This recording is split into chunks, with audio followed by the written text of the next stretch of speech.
안녕하십니까, 김동 선생입니다. I don't know, I don't care. 나를 알고 적은 알지 말고 돈을 알아서 부자가 됩시다. 감사합니다. 구독, 좋아요, 알림 설정, 착한 댓글까지 부탁해요. 네, 즐거운 일요일입니다. 휴일이라고 너무 늦게까지 주무시지 마시고, 밖에 비도 오는데 오늘 조용히 집에서 부자가 되는 공부를 한번 해봅시다. 주식 투자를 하면서 한 번쯤 이런 의문을 가지신 적이 있을 거예요. 기업은 왜 주식을 발행할까?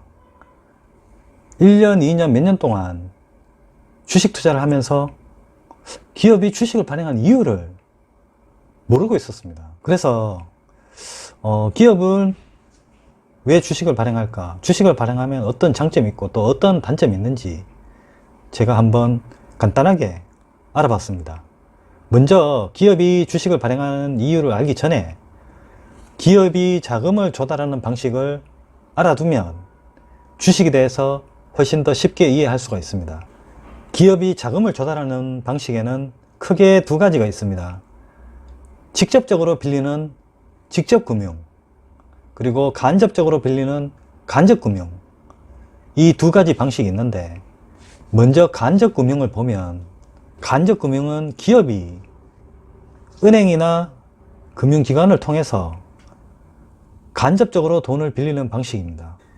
이와 같은 간접금융으로 돈을 빌릴 때는 원금과 이자를 갚아야 할 채무가 생깁니다. 한마디로 빚을 지는 거죠.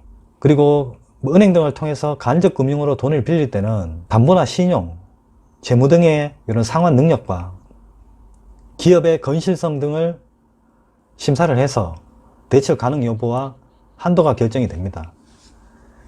개인이 신용대출이나 담보대출을 받을 때도 마찬가지죠. 개인의 신용 등급이라든가 현재 수입이라든가 직업군, 또 직장이 중소기업이냐 대기업이냐 이렇게 상환 능력을 보는 거죠. 그리고 근속 연수가 얼마나 됐고 담보액이 어느 정도 되는지, 기업도 개인이 돈을 빌린 것과 마찬가지로 빌리게 되는 겁니다.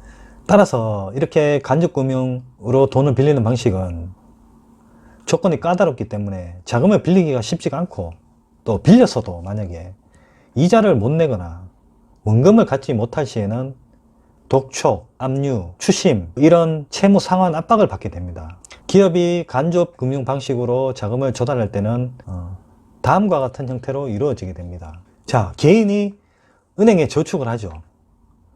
은행은 이런 가게에서 저축한 돈을 가지고 기업에 빌려주고 기업으로부터 이자를 받습니다. 이렇게 기업에서 받은 이자를 은행에서는 일부 떼고 더 낮은 이자로 개인과 가게에 저축 이자를 지급을 하는 겁니다. 그래서 보통 저축금리보다 대출금리가 높잖아요. 은행은 기본적으로 이러한 구조, 예대마진이라고 합니다. 그러니까 대출금리와 저축금리의 차이로 수익을 창출합니다. 간접금융은 내 돈이 어떤 기업에 투자가 되었는지 알 길이 없어요.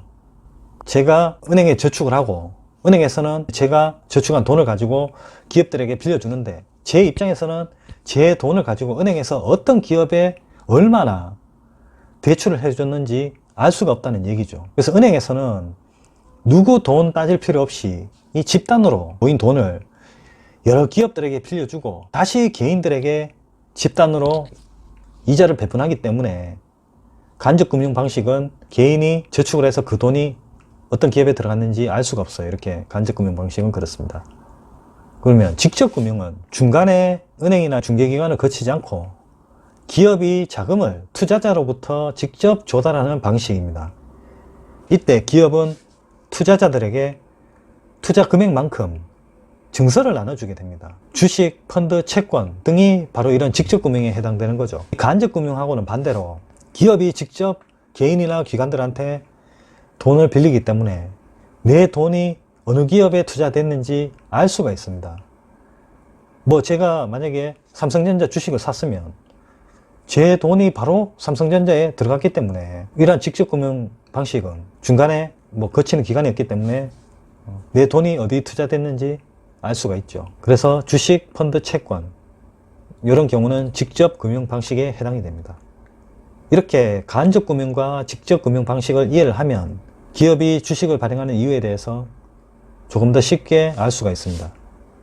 자, 기업이 왜 주식을 발행할까? 주식을 발행하면 어떤 장점이 있는지 알아봤습니다. 기업이 만약에 간접 금융 방식으로 은행에서 대출을 받거나 또 직접 금융 방식 중에서 채권을 발행해서 투자금을 받았을 때는 정해진 기간마다 이자를 지급해야 되고 만기가 되면 당연히 원금을 상환해야 되는 부담이 있습니다. 뭐 이자는 원금에 비해서 금액이 적기 때문에 어떻게 지급이 됐더라도 만기 때 원금을 상환하려고 하면 상당한 부담이 됩니다. 개인도 마찬가지고요. 그런데 이 직접 금융 방식 중에서 주식 발행으로 자금을 확보한 기업은 투자자한테 이자를 주거나 원금을 갚아야 할 의무가 없어요.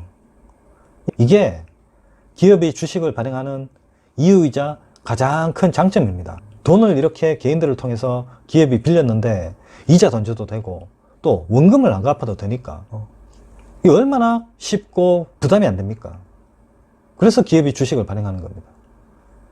그러면 개인은 투자를 했는데 그럼 내 돈은 어떻게 보상을 받고 이익을 취해야 됩니까? 개인은 주식을 샀으면 뭐 기업으로부터 이자를 받거나 이런 게 아니고 서로가 산 주식을 가지고 사고 팔면서 시세 차익을 남기거나 또는 기업이 주는 배당이 수익이 됩니다. 기업은 돈줄이 생명인데 돈을 빌리고도 갚지 않아도 되니까 회사를 설립한다든가 사업을 확장한다든가 신규 사업을 추진한다든가 연구개발 등 이런 사업할 때 얼마나 좋습니까? 그래서 기업들이 이 코스피나 코스닥 상장을 최고 목표로 하는 겁니다. 그만큼 자금을 쉽게 조달할 수 있기 때문에. 만약에 회사가 폐업을 하게 되면 어떻게 될까요? 자, 회사가 폐업하면 회사의 남은 자산은 대출이나 채권 발행액 등에 제일 먼저 청산이 되고 이 나머지 몫에서 이 주식 주주들에게 이 배분이 됩니다.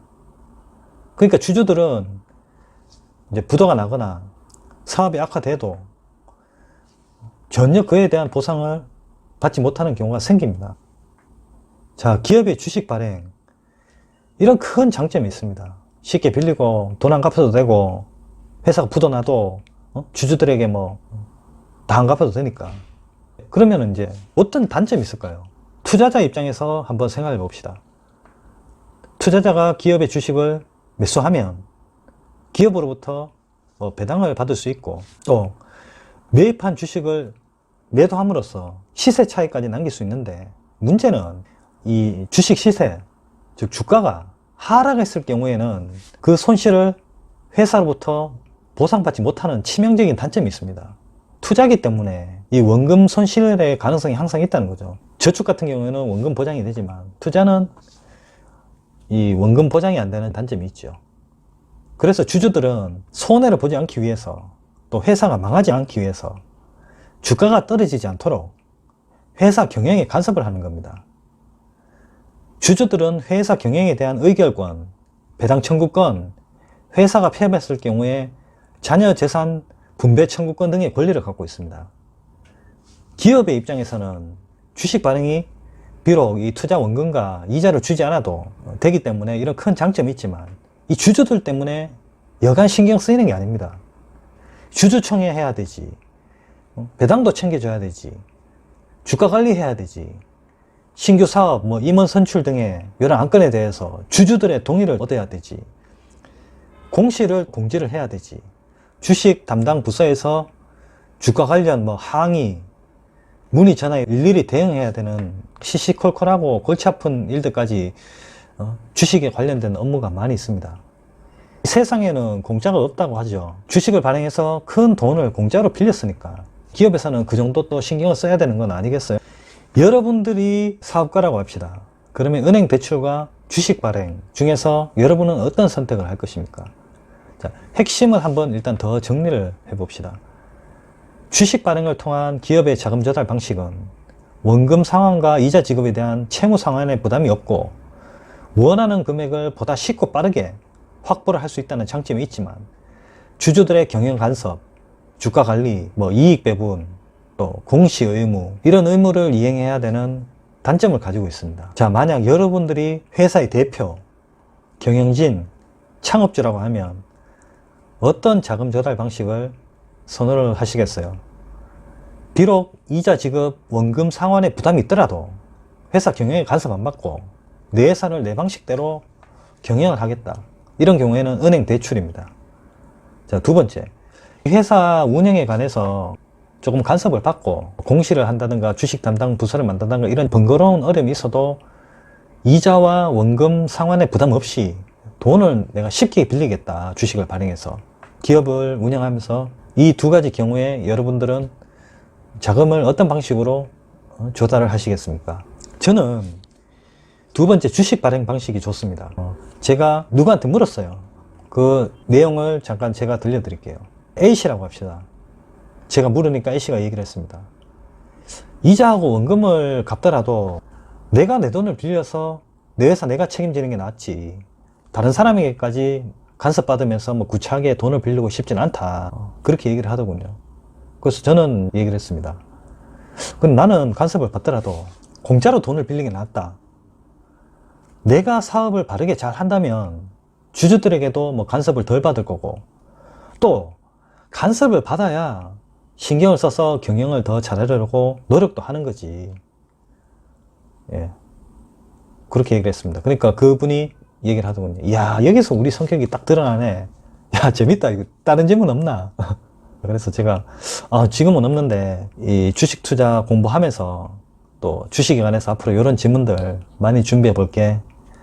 예, 그렇게 대화를 했습니다. 기업의 자금 조달 방식과 기업이 은행에서 돈을 빌릴 때보다 주식을 발행했을 때 어떤 장점이 있고 단점이 있는지, 그리고 여러분들이 은행 대출을 통해서 자금을 조달할 것인가, 저처럼 주식 발행을 통해서 자금을 조달할 것인가, 그렇게 생각해보는 시간을 가졌습니다. 편안한 휴일 보내시고 방문해 주신 부자님들 감사합니다. 늘 건강하시고 행복하십시오.